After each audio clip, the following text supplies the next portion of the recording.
Okay. Mr. President, 575 days. It's been 575 days since Putin launched his brutal war of conquest against Ukraine. Putin thought he would break Ukraine. He thought he could break you. He had underestimated the consequence of taking on Ukrainian people, from your children to your grandparents. I've never seen so much courage exhibited by civilians. It really is amazing. It's amazing. And he also thought he could break the Western Alliance and NATO and the support of you. And he also thought that break the will of nations around the world. Many more have stood with Ukraine, who still stand with Ukraine.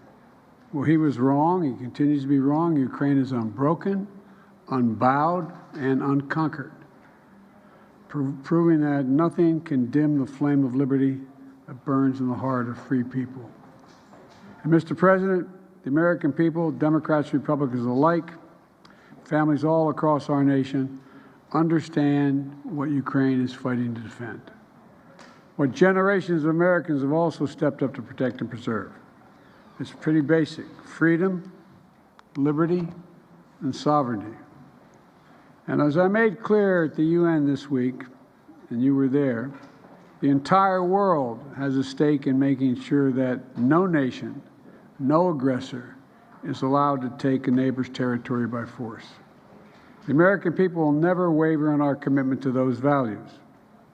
That's why, together with our allies and partners, we will continue to provide security assistance to support Ukraine's progress in reclaiming its territory.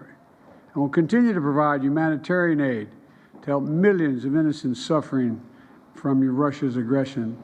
And what they've done to your children is just criminal.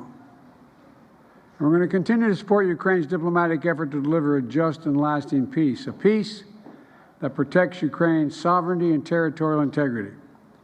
Russia alone stands in the way of peace. It could end this today.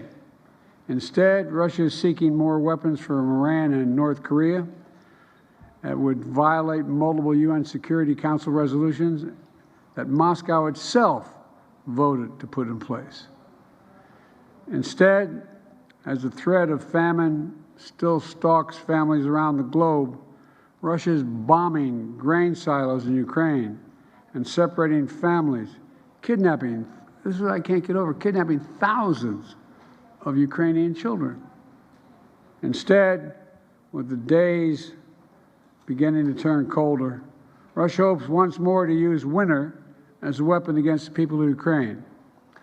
But as I discussed with President Zelenskyy, the people of Ukraine are steeled for this struggle ahead, and the United States is going to continue to stand with you. Today, I approved the next tranche of U.S. security assistance to Ukraine, including more artillery, more ammunition, more anti-tank weapons, and next week, the first U.S. Abrams tanks will be delivered to Ukraine. We also focused on strengthening Ukraine's air defense capabilities to protect the critical infrastructure that provides heat and light during the coldest and darkest days of the year.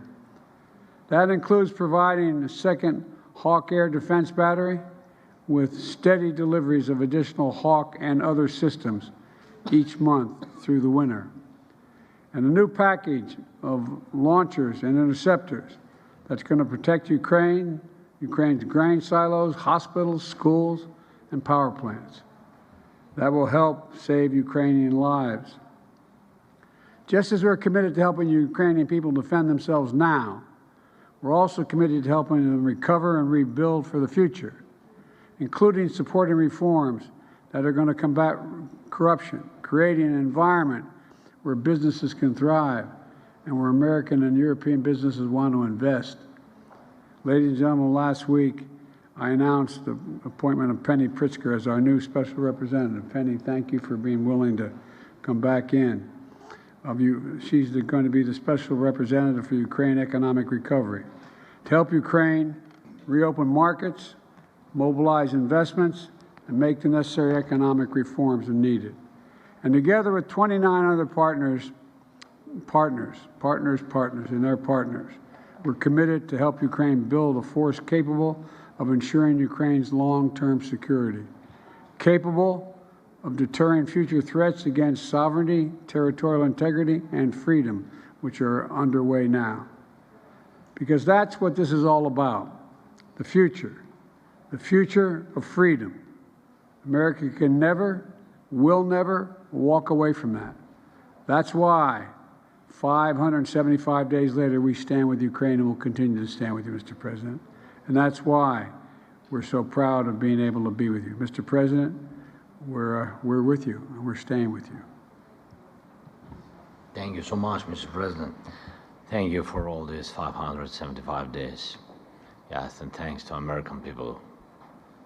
All these days, they are together with us, with Ukrainians, with ordinary people, all of us. Thank you so much. Thanks you, your team, Congress, and thanks journalists for all your messages to your society and to the world, that you share the truth about this tragedy, aggression from Russia. So thank you very much, dear Mr. President Biden. Thank you for a warm meeting and very productive, strong negotiations. And today we have some important results. First, we agreed to work on the future force of Ukraine. It's very important, and it's a strategic decision that will allow us to prevent any new aggression against us, against Ukraine, our people. And this will be one of the outcomes of Vilnius G7 declaration and our bilateral security arrangements. Second, we reached new agreements that will strengthen Ukraine's defense capabilities. Thank you so much. More details will be announced shortly. And thirdly, I thank United States of America and Mr. President for the new defense package for Ukraine, a very powerful package. Thank you so much. And it has exactly what our soldiers need now. Fourthly, the United States will be helping Ukraine with strengthening our air defense during this winter season. Fifth, we agreed on specific steps to expand the export of grain from Ukraine, and we will continue to work on the peace formula and preparing inaugural summit. So thank you so much, not only for these points, for all these points, for all these 575 days. Thank you. Thank you very much, Mr. President. Thank you all. Are you confident that Congress is going to support your efforts to get supplemental aid? Did you get any assurances? I'm counting on a good judgment of the United States Congress. There's no alternative. Thank you. All right, we ready? Thank you so much.